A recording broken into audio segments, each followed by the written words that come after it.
Залуучуудаа дэмжинлэг нь. Гэвтэл өөрөө бие хүн болоогүй нялхсын гүм улсын хуралд гараад юу болдог билээ дээ. Ган тулгыг хар. Энэ парламентын хамгийн залуу улс төрч гээд нэг хэсэг багтаж яриад сүд.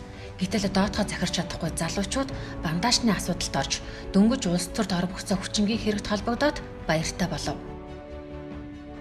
Энэ бол улс төрд залуучууд тэр дундаа ямар залуусыг дэмжих вэ гэдгийг сайдар тунгаах бодит жишээ.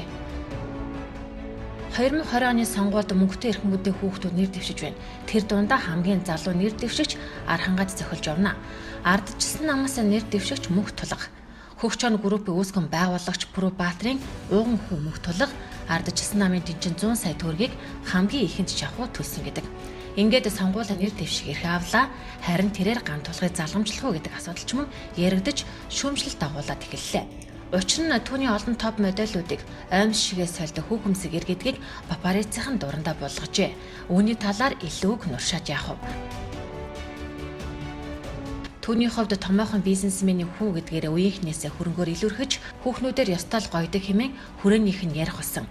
Энэ талаарч сайтуудын шар мэдээнд битүү бичигджээ. Мөнх Тулга энэ жилийн сонгуульд Архангад хүч үзэж байна. Залуу улс төрчид бандажны хэрэгт холбогдчихдог болохоор залууст тэр дундаа амьдралаа зэгцлээгүй залуучуудад иргэд тэмч ээлтэй хандхаа болсон бололтой.